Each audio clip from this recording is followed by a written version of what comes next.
सुप्रभात बच्चों।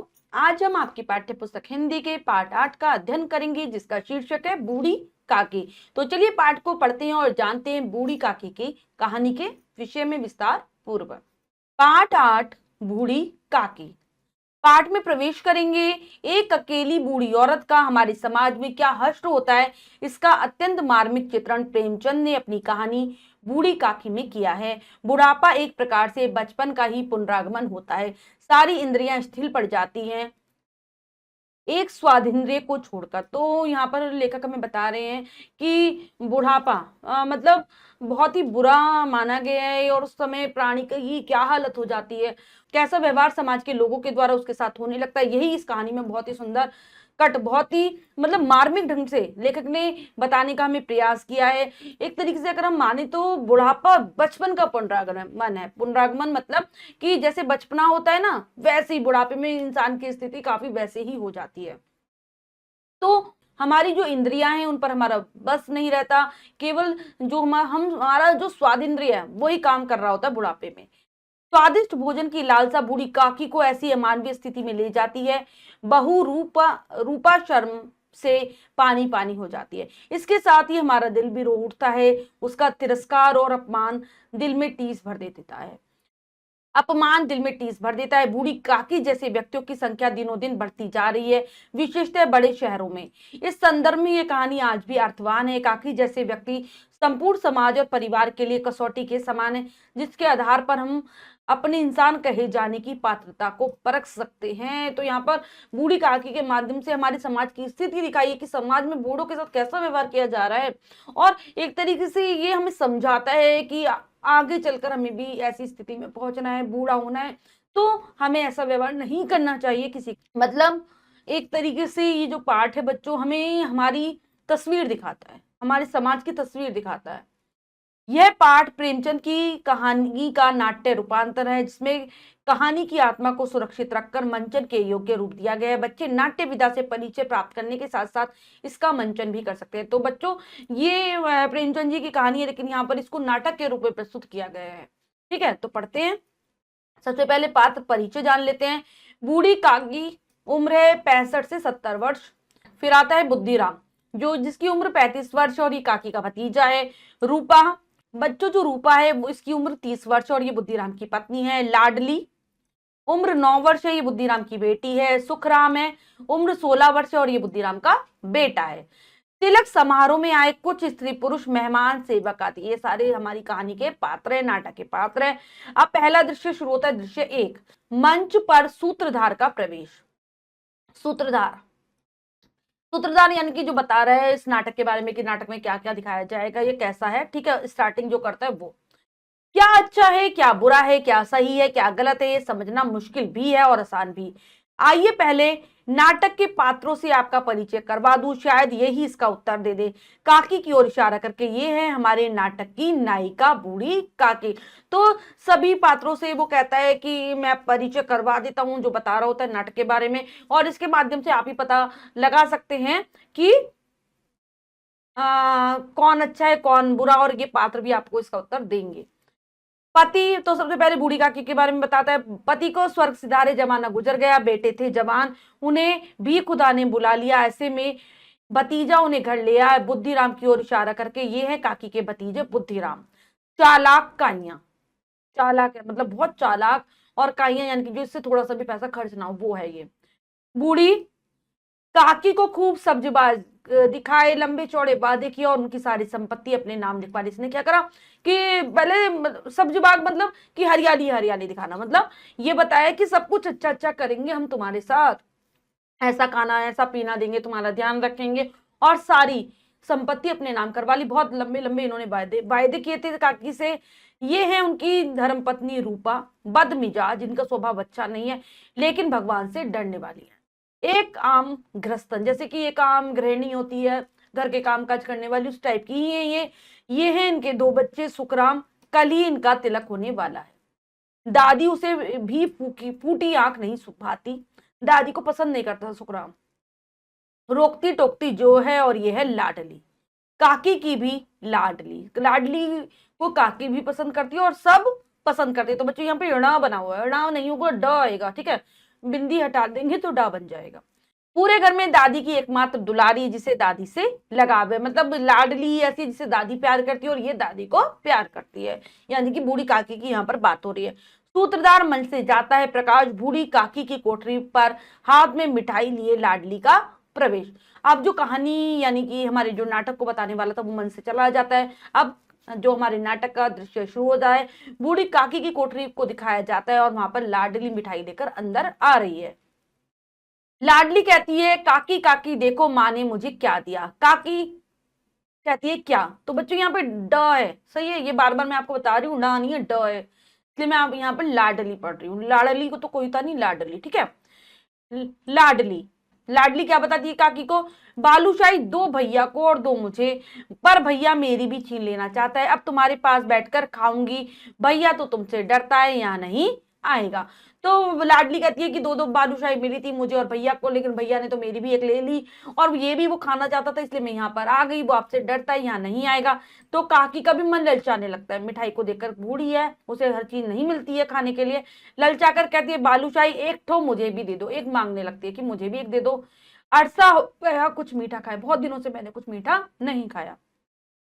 लाडली हिचकिचाते हुए संकोच करती है, चलो ले लो भैया, चलो ले लो भैया, तो दोनों छीन रहा था, एक काकी को दे देती है। तो कहती है चलो कोई बात नहीं, एक ले लो आप, भैया तो मेरी दोनों ही छीन रहा था, लेकिन मैंने दी नहीं, मैं यहाँ आ गई।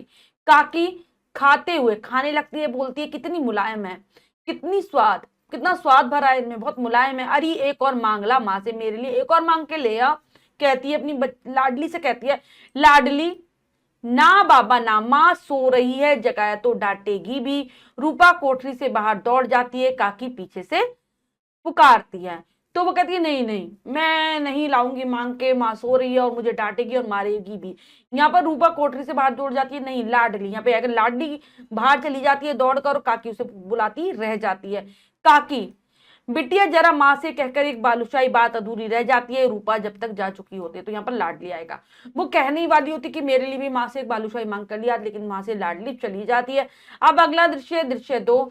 तिलक की तैयारियां चल रही हैं, एक और स्त्रियां ढोलक मंजीरे बजाते हुए तिलक के गीत गा रही हैं।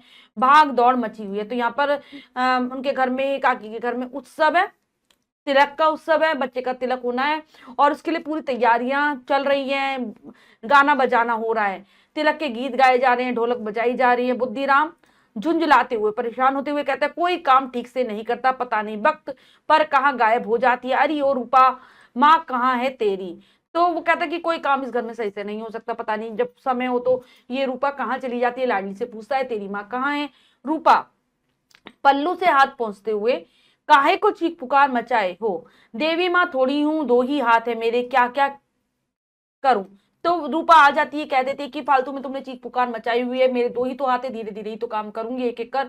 तब बुद्धिराम कहता है, देख नहीं रही पूड़ियां बेलने को हलवाई ने एक आदमी बिठाया है, ऐसे तो 2-3 दिन में भी पूड़ियां ना बिलेंगी, 2-4 औरतों को बेलन पर बिठा, चल जल्दी कर। तो क्या कहता है कि तू देख नहीं रही कि हलवाई अपने साथ एक ही आदमी लाया है और इससे तो 2-3 दिन लग जाएंगे इतनी सारी पूड़ियां बेलने में, 2-3 औरतों से कह कि वो भी पूड़ियां बिलवा दे, ऐसा कहता है। सुखराम, बाबूजी आप बेकार ही चिंता करते हो, आज के दिन तो मुझे बख्श दो, मेहमानों के सामने कहाँ कब क्या बोलना है ये सब सोचते नहीं, बस अपनी। तो सुखराम कह रहा होता अपने पिता से कि आज के दिन तो मुझे माफी करो, तुम पता नहीं क्या क्या बोलते रहते हो, मेहमान आने लगे हैं और पता नहीं क्या बोल देते हो। रूपा बीच में टोक देती है, बीच में टोकते हुए ही कहती है, चल तू बाहर जाकर देख, पति से आप तनिक बाहर का देखिए। रूपा अपने बेटे और पति से कहती है कि तुम दोनों बाहर का जाकर देखो, शहनाई वाले अब तक क्यों नहीं आए, तिलक चढ़ने पर आएंगे क्या? कि बाहर जाकर देखो कि शहनाई बजाने वाले क्यों नहीं आए हैं, जब तिलक शुरू हो जाएगा तब आएंगे। अब अगला दृश्य है, दृश्य 3। तो बच्चों यहाँ पर तिलक से तात्पर्य जन्मोत्सव से भी हो सकता है, ठीक है, या फिर और कोई संस्कार हो रहा होगा, उसका तिलक चल रहा है, ठीक है। कोठरी में बैठी बूढ़ी काकी अपने से बोल रही है। उधर अब अगले दृश्य में फिर बूढ़ी काकी की कोठरी का दृश्य दिखाया गया है, वो अपने आप में बोलती जा रही है। क्या कह रही है काकी? हाय राम, भूख से अंतड़ियां सूख रही हैं, मसालों की कैसी सुगंध फैली है, जरूर तरकारियां लज्जतदार बनी होगी, किसे पुकारूं, हाय री किस्मत, यहाँ तो सूखी रोटियां ही नसीब में है। तो जो बाहर खाना बन रहा होता उसकी सुगंध से काकी बहुत बेचैन हो रही है, कह रही है कि भूख के मारे मेरी तो आते ही सूखती जा रही है और कितनी अच्छी सुगंध फैल रही है, बहुत मजेदार सब्जियां बन रही होगी और मुझे तो सूखी रोटियां ही ये लोग दिया करते हैं।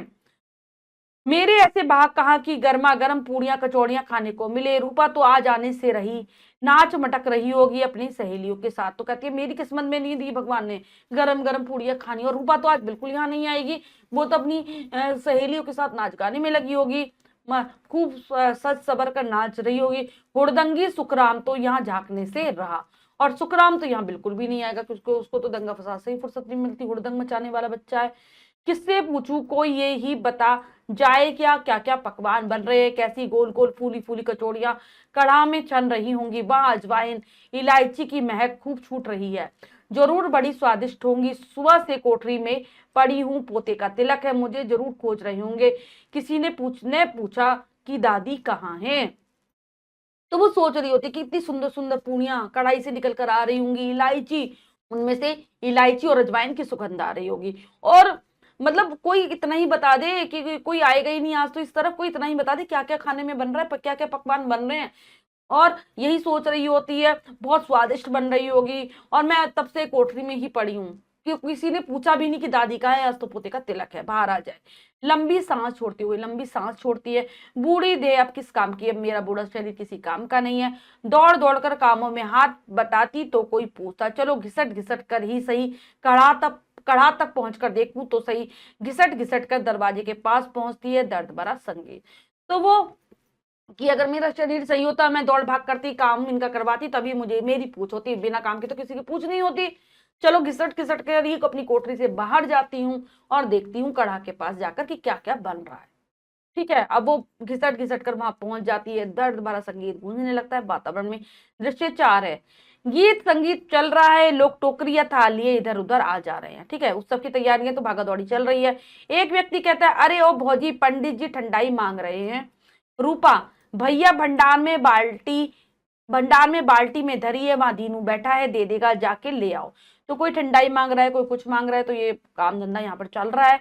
कढ़ाई के पास काकी को बैठ देखकर क्रोध और बढ़ जाते। तो रूपा के पास इतने सारे काम हैं करने के लिए कि वो झल्ला सी गई है, और जब देखती कि काकी बाहर निकल आई है अपनी कोठरी से और कढ़ा के पास बैठी है, तो और गुस्सा उसको आने लगता है। रूपा गुस्से से ही बोलती है, गुस्से से बुदबुदाती हुए बड़बड़ाने लगती है गुस्से से, ये काली माई कहाँ से आन बिराजी काकी से, काकी तुम यहाँ कढ़ाई के पास बैठी क्या कर रही हो। काकी को काली माई कहने लगती है कि तुम कढ़ाई के पास क्या कर रही हो यहाँ पर। काकी डरती है अपनी बहू से, डरते हुए कहती है, बहू पूड़ी छनते देख रही थी कि पूड़ी कैसे निकल रही है, ये देख रही हूँ। रूपा, आग लगे ऐसे पेट को, कम से कम आज के दिन तो संयम रख, कोठरी में बैठते क्या दम घुटता है, यहाँ अभी मेहमानों ने नहीं खाया, भगवान को भूख तक नहीं लगा, और तुम आ गई लाड टपकाती कि बुरा बुरा बोलने लगती है काकी को कि पेट में आग लग जाए, आज के दिन भी तुमसे धैर्य नहीं रखा गया, मेहमानों ने नहीं खाया, भगवान का भोग नहीं लगाया, और तुम्हारी तो लाड टपकने लगी, मतलब तुम्हें ललचा रहा है, तुम्हारी जीभ जो ललचा रही है।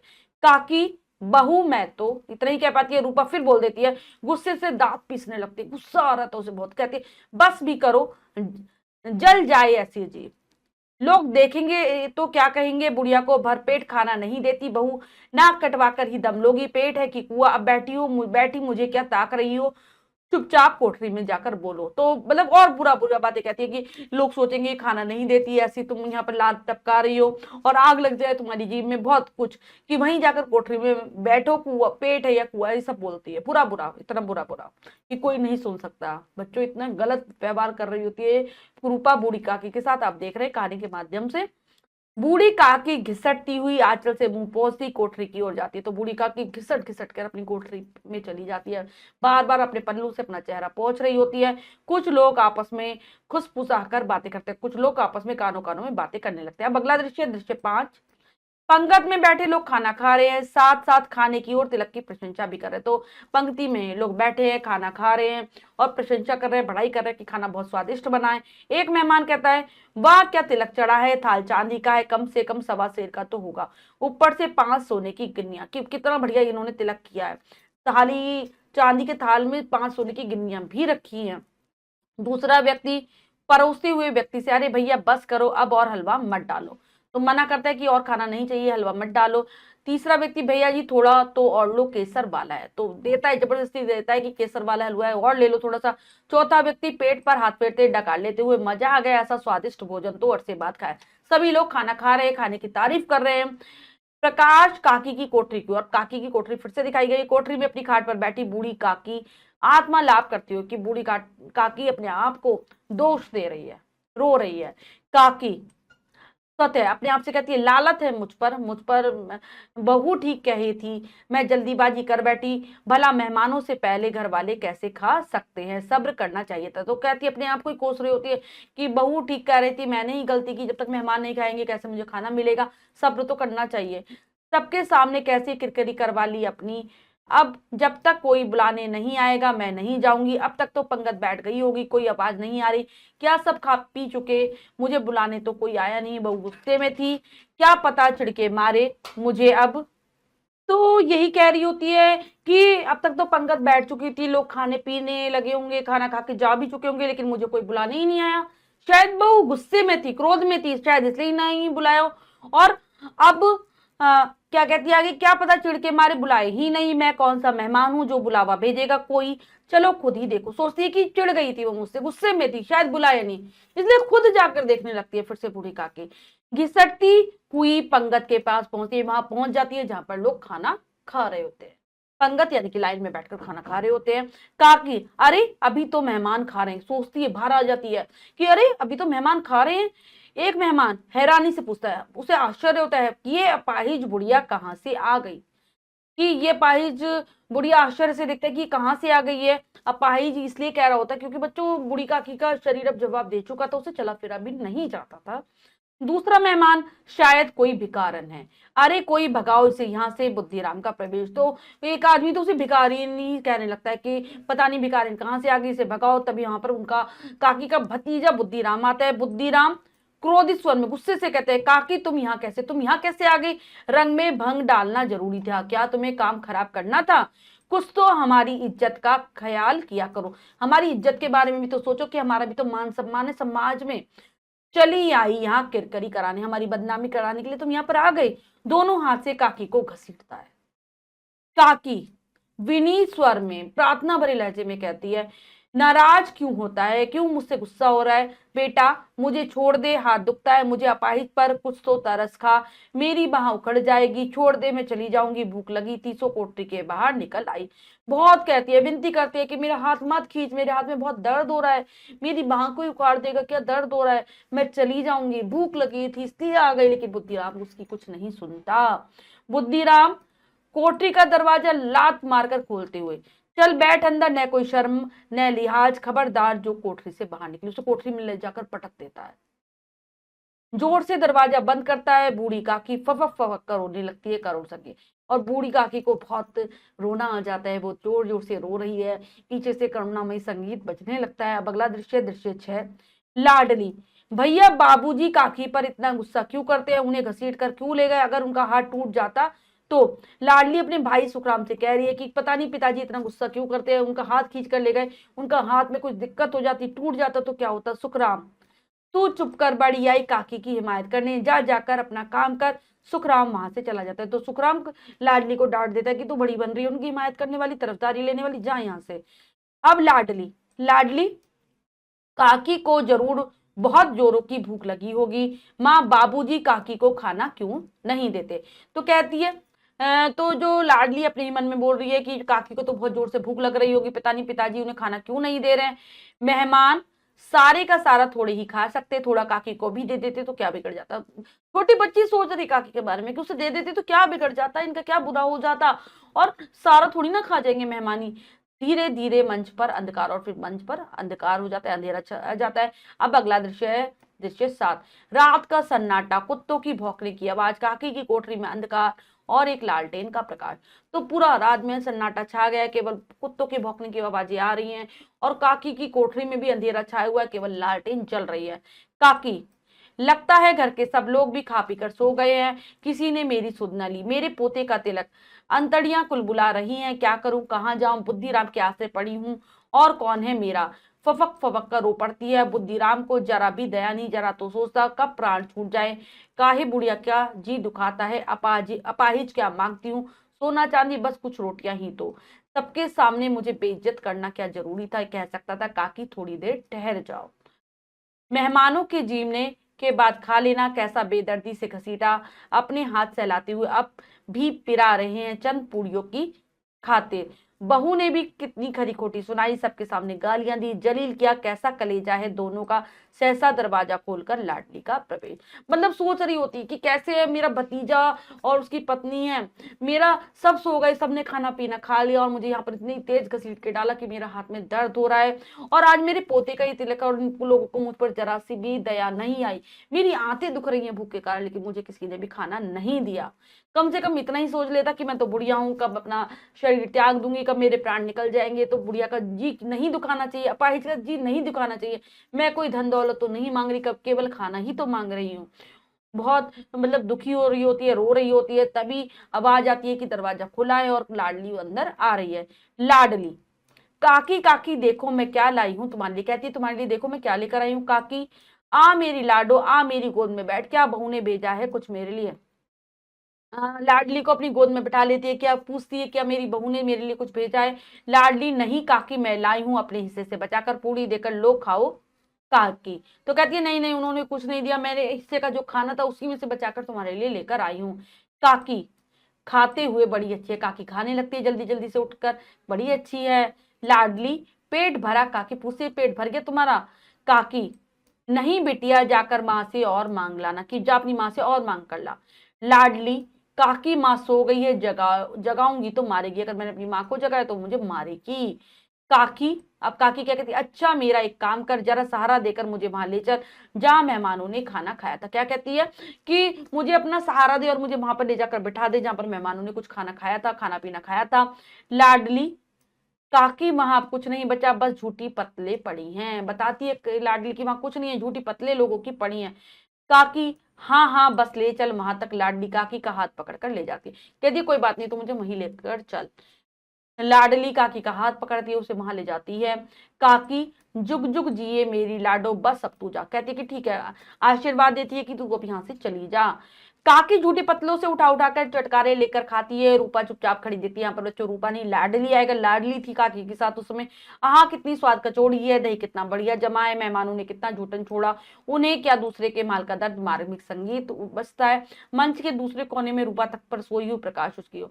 तो काकी बहुत मजे ले लेकर चटकारे लेकर झूठी पतलों में से खाना खा रही है, स्वाद कचौड़ियां कह रही होती है, दही कितना बढ़िया जमा है, और मेहमानों ने कितना कितना खाना लिया है वो सोच रही होती है, और झूठा छोड़ा है कि वो ये भी कह रही होती है कि किसी के पैसे की बर्बादी को ये लोग क्या ही समझे। अब दूसरे तरफ प्रकाश जाता है जहां पर रूपा एक तख्त पर सोई हुई है। रूपा बगल में टटोलते हुए, अरे लाडली कहाँ गई देखूं जरा, उठकर दरवाजा खोलकर पुकारती है। लाडली कहाँ है लाडो। वे काकी और लाडली को देखकर, अरे तू यहाँ झूठी पतलों के पास खड़ी क्या कर रही है। तो रूपा की नींद में जब आंख खुलती है वो देखती है कि इसके बराबर में लाडली नहीं है, उसको ढूंढने लगती है, खोजने लगती है, आवाज देती है। तभी क्या देखती है कि लाडली और काकी को एक साथ देखती है और पूछती है कि तू झूठी पतलों के पास खड़ी हुई क्या कर रही। काकी, हे भगवान काकी तुम यहाँ कैसे। झूठी पतले चाट रही, रुआसी होकर छाती पर हाथ रखकर मंच पर थोड़ा आगे जाकर आत्मलाप। तो कहती है कि काकी तुम क्या कर रही हो झूठी पतलों के पास। और जब जैसे देखती है कि काकी उन झूठी पतलों में खा रही है, मंच मतलब आगे जाकर आत्मलाप, अपने आप में आत्मग्लानि महसूस करने लगती है, पछतावा हो रहा होता है उसे। हे प्रभु, यह तुम मेरी कौन सी परीक्षा ले रहे हो। भगवान से कहती है ये मेरी कैसी परीक्षा ले रहे हो भगवान आप। ब्राह्मणी होकर काकी झूठन चाट रही, और मैं कितनी नीच कितनी पतित हूं, मैं पापी हूं, मैं इतना बड़ा अनर्थ, ऐसा अधर्म मुझसे हुआ, कितनी बड़ी स्वार्थी हूं मैं। बेटे का तिलक सैकड़ों लोगों को मनुहार कर करके खिलाया, और अपनी ही काकी सास को पूछा तक नहीं।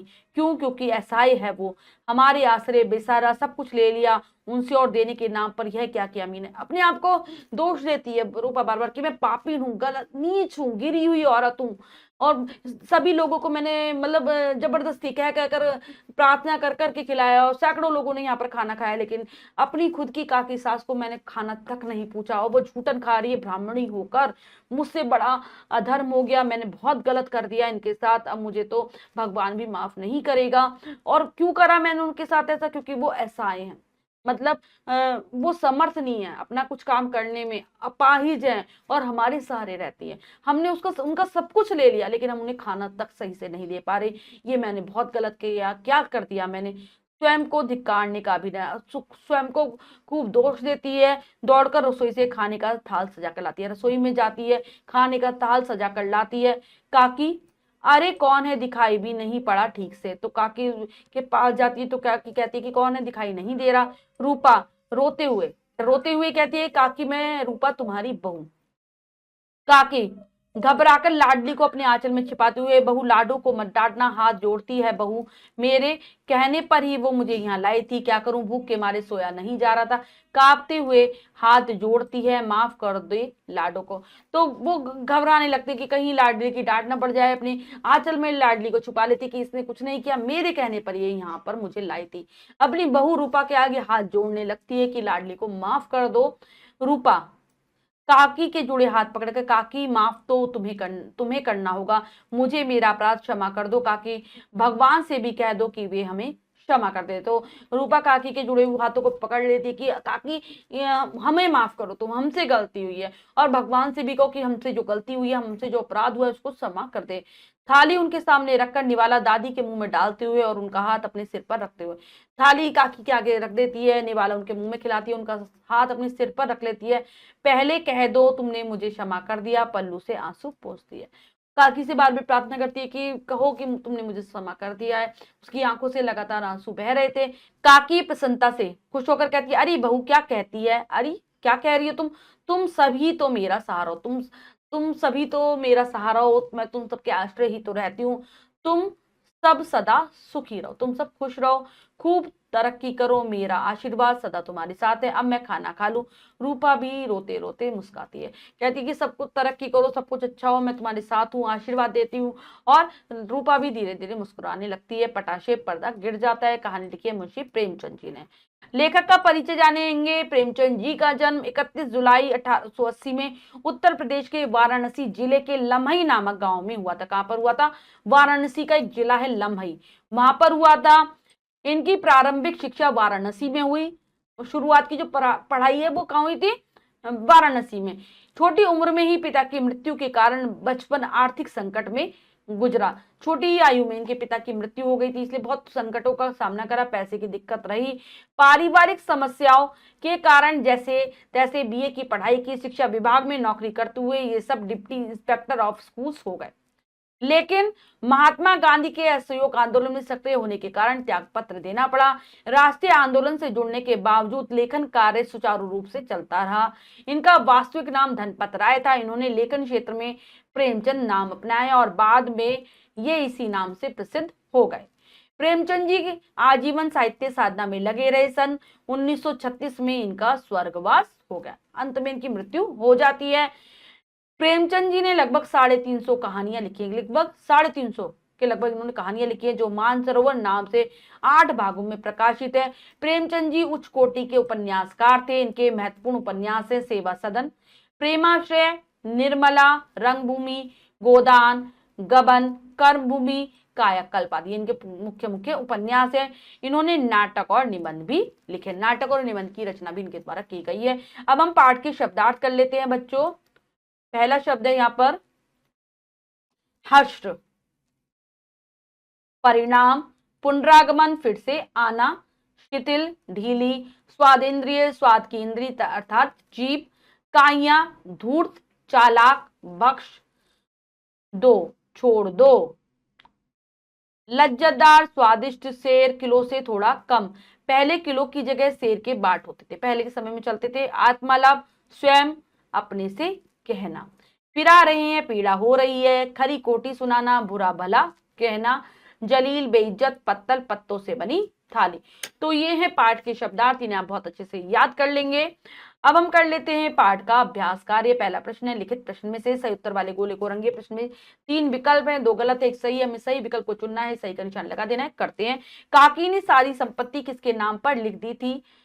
अपने जवान बेटों के, लाडली के, भतीजे के। तो भतीजे के नाम बुद्धिराम, जिसका नाम था उसके नाम। बुद्धिराम की पत्नी का क्या नाम था? रूपा, माला, सीमा। तो रूपा था। परिवार में बूढ़ी काकी से कौन प्यार करता था? रूपा। भतीजा, लाडली बेटी। तो लाडली। कोठरी के दरवाजे पर किसने लात मारी? बुद्धिराम ने, काकी ने, रूपा ने। तो बुद्धिराम ने। कहानी के अंत में किसको पश्चाताप हुआ? रूपा को, बुद्धिराम को, सुखराम को। तो रूपा को। नेक्स्ट है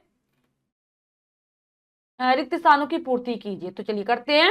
अगला प्रश्न है रिक्त स्थानों की पूर्ति कीजिए। तो करते हैं उचित शब्दों के द्वारा। भैया मेरी बालूशाही, एक प्रकार की मिठाई है बालूशाही बच्चों, छीन लेना चाहता था। तिलक की तैयारियां चल रही हैं। हुड़दंगी सुखराम, तो यहां झांकने से रहा। मैं बुद्धिराम के, मैं बुद्धि राम के आश्रय पड़ी हूं। काकी जूटी पत्तलों से उठा उठाकर चटकारे लेकर खाती है। नेक्स्ट है किसने किससे कहा। तो बच्चों यहां पर कुछ वाक्य लिखे हैं, हमें बताना है किसके द्वारा और किसको कहे गए। अरे एक और मांगला मां से, ये कहा काकी ने, किससे कहा? लाडली से। यहाँ पर ऐसे लिखा है, मैं भी ऐसे ही लिख देती हूँ डॉट लगाकर, ठीक है। वैसे यहाँ पर डॉट नहीं आती। कम से कम सवा सेर का तो होगा। मेहमान, मेहमान ने व्यक्ति से, एक मेहमान भी कर सकते हैं, एक मेहमान ने एक व्यक्ति से, ठीक है। आप बेकार ही चिंता करते हैं, आज के दिन तो मुझे बख्श दो, ये कहा सुखराम ने, सुखराम ने बुद्धि राम से।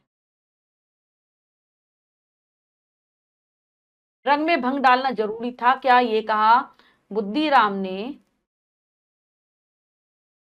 बुद्धिराम ने काकी से। भगवान से भी कह दो कि वे हमें क्षमा कर दें, ये कहा रूपा ने काकी से। तो बच्चों हमने पाठ को बहुत अच्छे से समझकर पढ़ा और अभ्यास कार्य किया। इसके अतिरिक्त जो भी कार्य है वो आप स्वयं करेंगे सुंदर अक्षरों में अपनी अभ्यास पुस्तिका में। बच्चों आज हमने पाठ के माध्यम से बूढ़ी काकी की कहानी को जाना, साथ ही साथ जाना कि किस प्रकार से उसका मंच पर अभिनय किया जा सकता है नाटक के रूप में। आशा करती हूँ यह पाठ आपको बहुत अच्छे से समझ आ गया होगा। ये पाठ हमें यही सिखाता है कि हमें बूढ़ों के साथ बुरा व्यवहार नहीं करना चाहिए। आशा करती हूँ यह पाठ आप बहुत अच्छे से समझ गए होंगे। पाठ को फिर से जरूर पढ़ेंगे। मिलते हैं अगली कक्षा में नए पाठ के साथ। तब तक के लिए स्वस्थ रहिए, प्रसन्न रहिए। धन्यवाद।